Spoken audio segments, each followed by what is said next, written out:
Here is Chris Cuomo introducing the Michael Cohen Donald Trump tape. Now, you'll recall that it was announced about a week ago, I guess, that there was a recording. And just to be clear, the FBI went in, they raided Michael Cohen's home, his business, his hotel that he was staying at, and they got a lot of documents and a lot of recordings. These recordings are first dealt with by a clean team of FBI agents who are not involved in the investigation, so they can determine whether or not these tapes are fall under attorney-client privilege. Then they give them to Trump's lawyers. Trump's lawyers make their opinion. It turns out a lot of this stuff was deemed to be non-attorney-client privilege. Okay. In the course of reviewing these tapes, Cohen's lawyers, including Lanny Davis, told a reporter, hey, we've got a tape of Donald Trump talking to Cohen about the payment that was made to the National Enquirer to kill the story of the Playboy model who had an affair with Trump. And then Lanny Davis gave it to CNN. I don't think they were aware. We were publicly aware that it was Lanny Davis when we play this tape. But we'll talk about the relevance of this afterwards. But here is Chris Cuomo announcing that they have now the contents of the tape. It is a big night here. I'm Chris Cuomo. Welcome to Primetime. We have one of the Michael Cohen tapes, the secret recording of President Trump back in 2016 made by Cohen, in which he and then candidate Trump discuss arrangements surrounding a payment to former Playboy playmate Karen McDougal that was made by a third party, David Pecker, as head of the National Enquirer. This all happened in the months before the election. Now, this is not a great quality recording, and that will be relevant to its analysis. So first, I want to play you the entire recording, not all of which is relevant to the payment. So listen for yourself.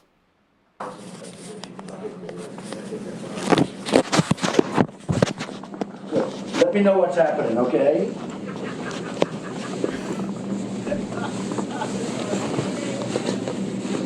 Oh.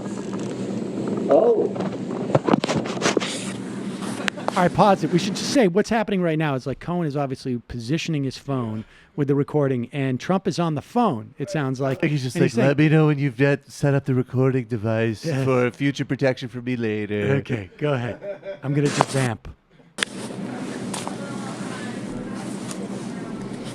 Maybe because of this, it would be better if you didn't go. You know, maybe because of this, for that one. You know, I think what we should do is get rid of this because it's so false what they're saying. It's such bullshit.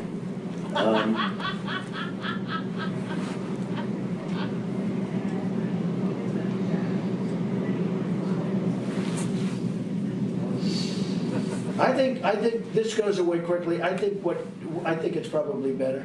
Do the Charleston thing, just this time. Yeah, in 2 weeks it's fine. I think right now it's better. You know? Okay, honey. You take care of yourself. Thanks, Pam. Yep, I'm proud of you. So long. Bye. Pause it for 1 second. I wonder who Pam is. I wonder if it's Pam Bondi. Whatever the Charleston. Florida. Yeah, I don't know. Who knows? Who knows? Well, that's a complete speculation on my part, but there's got to be somebody out there who's working the timeline, figuring out what Charleston has to do with 2 weeks from now and that type of thing. Resistance Twitter is all over this. I bet. And look, This is probably like the equivalent to like the kerning that was in the George Bush letter about his going AWOL with the ROTC. No one knows what I'm talking about because I'm so much older than everyone else here. When I meet a corrupt attorney general who's also a solid 7, I appreciate it. You're great. I'm proud of you. I am proud of you. All right, go ahead. What's up, Mike? Great poll, by the way. Yeah. Seen it. Great poll. Making progress. Big time. And you guys are good guy.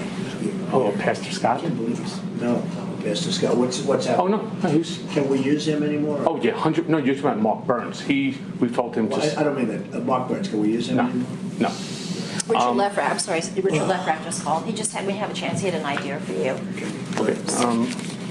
So we got served from the New York Times. I told you this regarding to unseal the divorce papers with Ivana. We're fighting it. Kasowitz is going You should to never be able to get that done. never. Kasowitz doesn't. They'll ever be able. They don't have a. Give me a Coke, please. They don't have a legitimate purpose. And you So have a woman that doesn't have this. correct. So you've been handling it. Yes, and it's all It's been going on for a while. for about 2-3 weeks now. All you have to do is delay it for. Even after that, it's not going to ever be opened. There's no purpose for it. Told you about Charleston. Pause it for 1 second. I don't know what's going on with Charleston. It's come up now twice in there, but you see how Cohen is trying to like just completely placate Trump. It's never going to come up. It's never ever going to come up. Don't worry about a thing, boss. I got it covered, boss. You're fine. Give me a Coke, please. Give me a Coke. Good. I need to open up a company for the transfer of all of that info regarding our friend David, so that I'm going to do that right away. I've actually come up and I've spoken to Alan Weisselberg about how to set the whole thing up with So what are we going to pay? funding. Yes, and it's all the stuff. thinking about that. All the stuff, because you never know where that company, you never know where he's going to be. Gets hit by it. Correct. So I'm all over that. And I spoke to Alan about it when it comes time for the financing, which will be. Listen, what financing? We'll have to pay you. So Don't pay with cash. No. I got no. Hey, no. How are you? So then a new tape starts, a new recording. And so it's different. It got recorded over that or something? Or like he just stopped the tape at that point. That's maybe. weird, that weird. it stops there. I wonder if that. I wonder, what's behind that. But basically, what happens is, he says we got to set up a company to take care of the information going to David Pecker. David Pecker is the publisher of the National Enquirer. They're the ones who bought the story from the Playboy model, and then killed the story. And Cohen seems to be saying, the exchange seems to be something to the effect of like, I got to be in charge of the company because if this guy gets hit by a bus, we don't know. And Trump says if he gets hit by a bus, we don't know what the disposition of the company is, and all that information then goes to his estate, and that could be problematic. That's my conjecture. And Trump is like, let's do it with cash, and he's like, no, we can't. We need to do it through the company. And now I've heard other people say that cash actually means a check, and who knows? But here's the bottom line. This is largely meaningless. Donald Trump is not going to be impeached. He's not going to go to jail because of this. It is not exculpatory to anybody. It is not incriminating. It may be somewhat, but it's going to has no impact. The only thing that this tells me is, again, that Michael Cohen has not flipped. There is no way Lanny Davis, his attorney, goes and brings this tape to CNN if Michael Cohen had flipped at this point. Just no way. You would not jeopardize this deal with prosecutors to go out and do it. In fact, he's jeopardizing stuff right now. Now, there's one of two things that are going on, but both of them involve Michael Cohen begging Donald Trump, look at what I have. Look at what I'm willing to do. I'm willing to let Lanny Davis go and put this on air. You got to save me. Now, the other thing it suggests is that Michael Cohen is also maybe worried that they don't need him to flip. Because maybe they're sitting around with all those tapes and they have everything they need on tape. Maybe they have all the recordings and the documents they need, and Michael Cohen is extraneous. But I think it's more likely that in either instance, Michael Cohen is desperate. And I think it's more likely just that this is a last-ditch effort. Remember he said, like, I would die for you, like for Trump, right? Like, I would die for you, boss. I don't know we need to do that, but you might need to do a couple of years. Just I don't know. a few other notes on that tape. The two names, there was a Mark Burns and then another name. Those were black pastors. And Trump, Oh, they were that's what I talking about thought. whether they could use them for, Yeah, it different sounds events. like they had some type of problem. We need about black pastures. Mark Burns. how not we so deal with the reliable black these pastors. days. I said that we would get involved in their multi-level Now, marketing here's scams what's also later. interesting about the fact that anybody who's mentioned between Cohen, now Cohen's saying like we had a good poll on CNN. That seems to be, sort of anybody around him would say that, right? Like his cleaning lady would say that. I saw you, Mr. Trump. You had a great poll on CNN. That's great.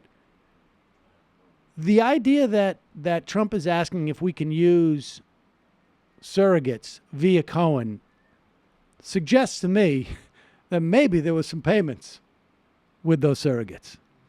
I don't know. Like, wouldn't you ask other people? I don't know. Why would Michael Cohen be in charge of the black pastors? Why would he be the one who's saying like, oh yeah, no, I'll be the guy who goes out and finds the black pastors? There's a weird symmetry between the Jew and the black.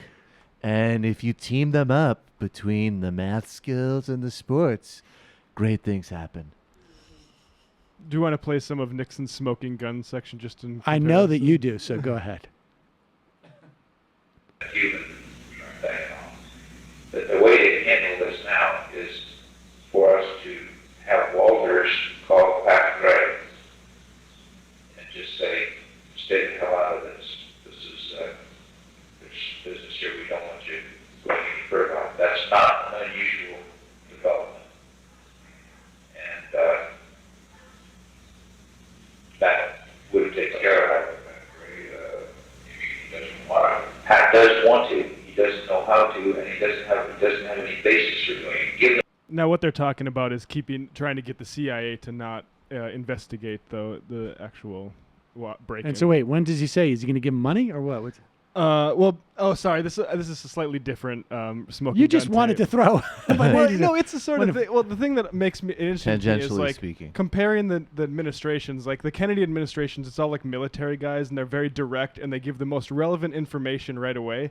With Nixon and definitely with Trump, there's like a meandering way where they both know that they're adding ambiguities and like escape hatches in what they're saying. Without like that, yeah, it will never happen. But anyway, I want to get you on record for what we need to do if this does happen, right? See what I'm Interesting. saying? But now Trump didn't realize he was being taped, though, did he? No, I don't think so. And Nixon did. Nixon kind of forgot every once in a while because he thought he'd be the only one that would have access to the tape, so he got kind of lazy with it. Whereas LBJ had to manually turn on the taping system. Nixon's it turned on whenever he was in the room. Gonna do some great things in Chile. Great guys. ITG. Gonna have a coup. Gonna be great. People are gonna love it.